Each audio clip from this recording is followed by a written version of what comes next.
So last week we began a new series titled Finding the Truth in the Middle, Keeping It Real with Sarah Spark Malone.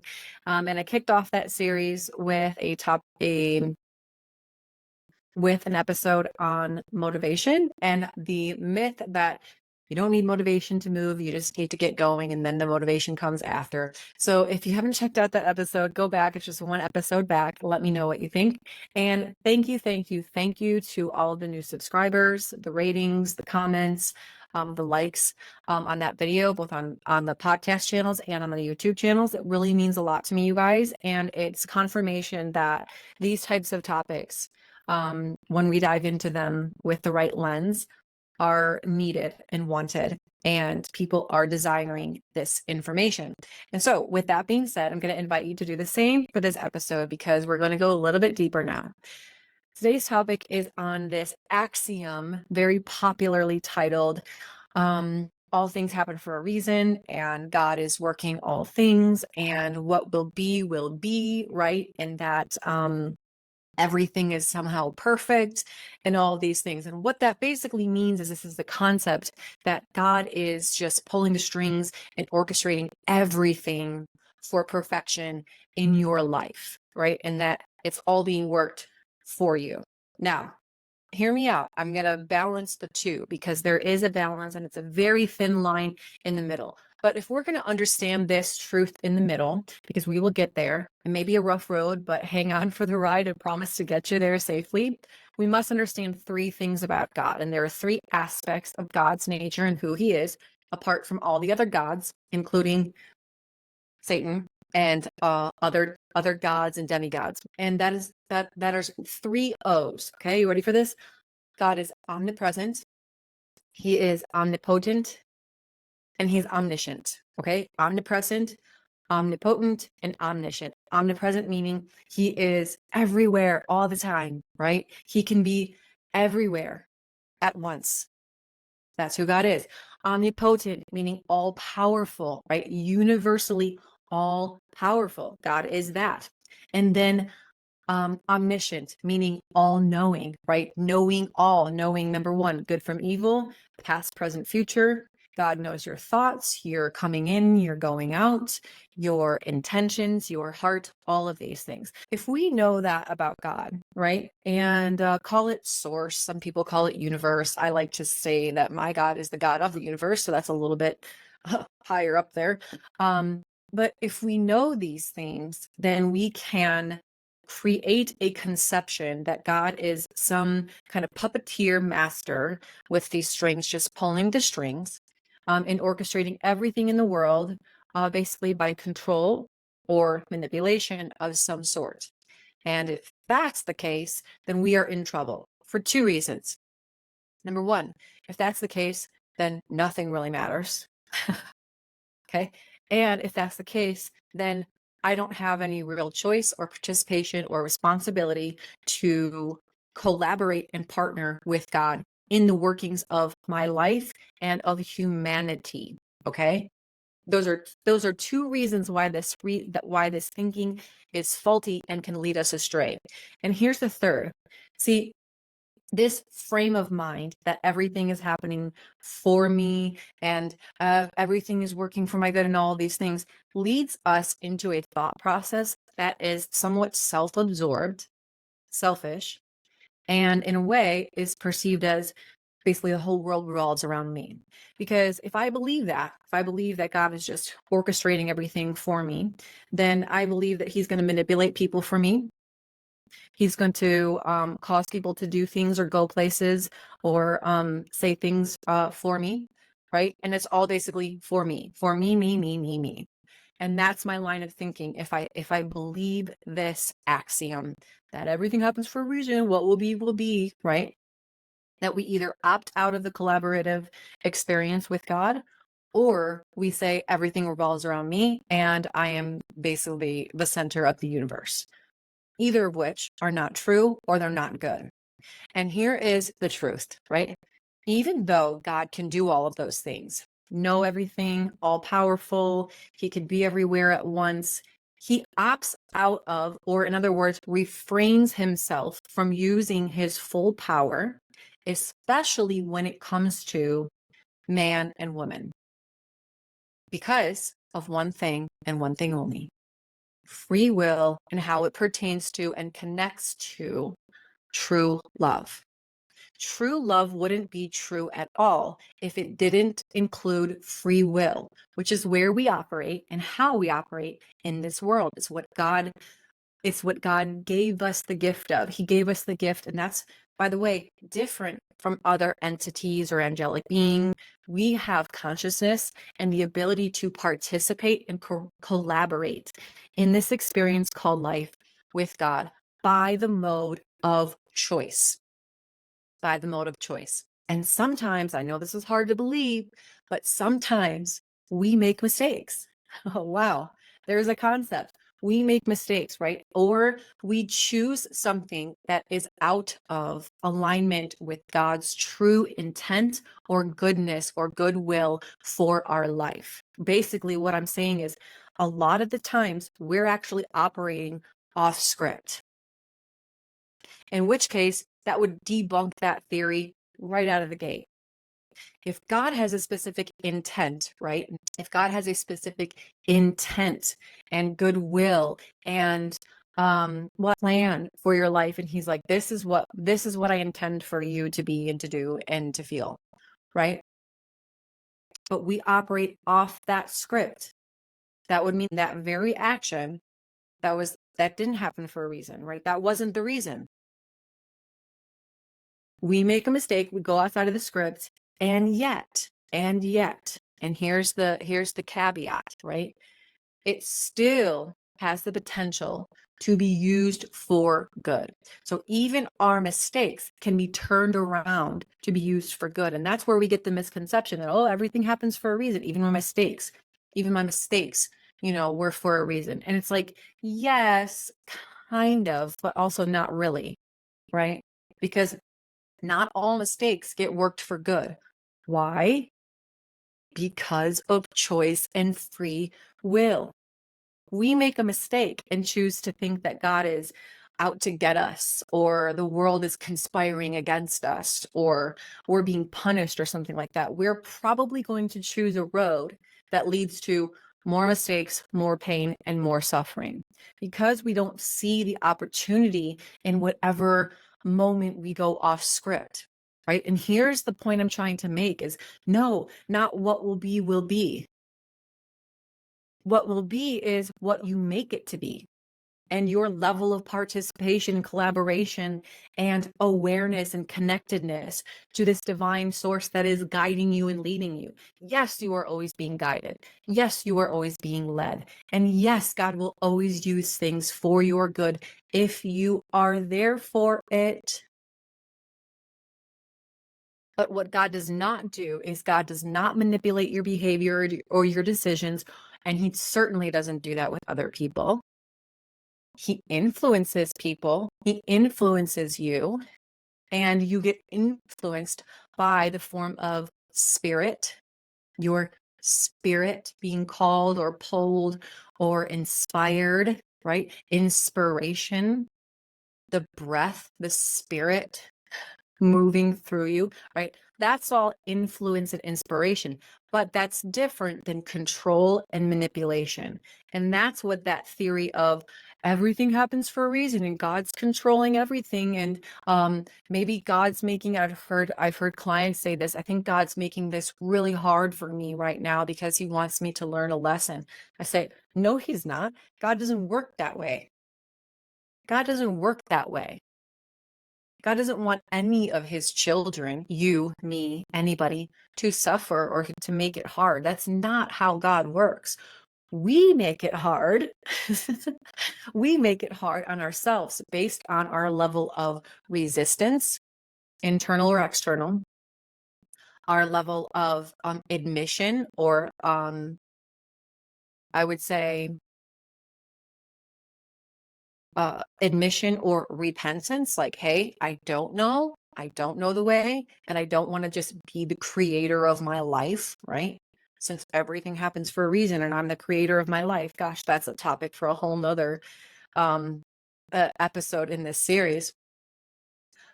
But No, God does not make it hard on you, and he's not manipulating your experience in order to make you learn a lesson or make it easier for you. Okay? We choose that. We choose that. And that is why love is what it is. That's why true love anyway is the way that it is. Because anything other than that would be a dictatorship, a massive manipulation and simulation. And that would mean that this whole experience were fabricated. And on the way opposite end of that, that would lead me to a place internally of, well, then what's the freaking use then? Right? What's the use if this is all already mapped out and planned out and fabricated and everything's going to pan out the way that it's supposed to? Then what is my responsibility? I don't have one. I don't have one because everything's going to work out. So this very fine line in the middle here, guys, is so important to get. Because no, not everything happens for a reason. Sometimes we go against God's will. Sometimes we make a mistake or a wrong turn. And it's important to realize that even those wrong turns can be used for good. Yes, but that doesn't mean that it was intended for you to learn it that way. In fact, you can take that lesson and take that experience and say, the next time I get this little spiritual nudge in my system or in my spirit, right? Some people say it's the gut check or the heart check, or they just have an idea or an intuition about something, right? Hey, next time I get that, I'm going to say, okay, that's probably the influence of God saying, hey, stay on script if you want, to have an easeful and enjoyable experience in life, right? If you want to take the hard route, totally, that's your choice too. That is your choice too. But that does not mean that that was orchestrated for you. Remember that. Remember that. It's very important because this one is so popular in the spiritual communities and even like motivational speakers and gurus and all of these things, and everything happens for a reason. And, um, I think that by saying even our mistakes can be used for good is so close to that being true, but it's just a hair off, right? It's just a hair off. And I would like to reframe this axiom by saying, I am working everything for my good with God. That's closer to the truth than everything happens for a reason and what will be, will be. Because the truth is that what will be will not be. It will only be if we make it be. There are very few things in the world and in the universe and in this time span, which time is a whole nother concept that I will get into on a different episode. There are very few things in this time span and universal space that are definitively to be, meaning they're claimed already, it's written, it's done. Okay. There are very few things. All the rest is the experience of life that is ours to have. And it's ours to have and to experience by the nature of free will and choice, meaning when and if we come into collaborative relationship with God. It wasn't by force or control or manipulation. It was by true, genuine choice of ours. And that is the only way that it can lead to true love and true peace. So is the universe conspiring for you? I don't know. Is it conspiring against you? I don't know that either. I know that it can be both based on how you are collaborating with it, what type of choices you make, and if you are tuned into that universal force of God. I know that all things have the potential of being good, but nothing here on earth is perfect. And in some ways, it is perfect. It's perfectly imperfect. The imperfections is what makes it perfect. Because it's perfect only because that's the way it was designed to be, right? Not intended, but It's living into what it is. People are peopling, right? We live in a world full of people who are just peopling, who all have choices and decisions and a life path of their own. And to say that God was pulling the strings on each and every single one of those, well, number one, it's not true. But number two, it would just be so far-fetched. I think God uses and influences people at certain times to interact in a way that leads to opportunities and lessons for all parties involved. Meaning, if somebody comes into your life and you're like, oh, I know God put them there for me for a reason. It's like, well, that's kind of self-absorbed. What about them? You know what I mean? And my point is that because we live in a world of a collective humanity, right? That means that all people are your teachers. They will all have something for you if you can see it and you can be open to it. Does that mean that they were directly orchestrated to you? In some cases, they actually are. In some cases, they actually are. It's called a divine appointment. Divine appointment, in which case God's pretty much sending someone to you on a divine appointment. They say something, or they are like, I feel called to reach out to you. I've never spoken to you. I've had a couple of those, right? But for the most part, not all things are just operating seamlessly, pre-constructed and fabricated for you. No, no, no, no. So the truth in the middle here is very thin. It is that you are in a collaborative partnership with God. You make wrong choices. That wasn't intended for it to be the way that it was.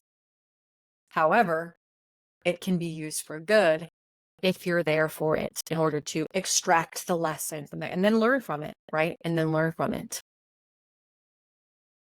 So in one case, on one side, we have a group of people who thinks that everything is just happening and what will be, which leads to a life of almost hyper obsession with where's all this stuff that's happening for me, right? Self-absorption.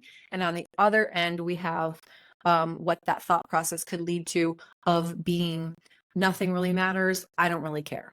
Right, because it's all going to pan out anyways. And so that's more of a passive inaction versus self-absorbed over here. These are the two dichotomies that we're dealing with. And to find the truth in the middle, we would come to say, no, yes, there is a divine intent for my life and a good will and a God's will, but I do have choices and I make mistakes and I go off of script from that.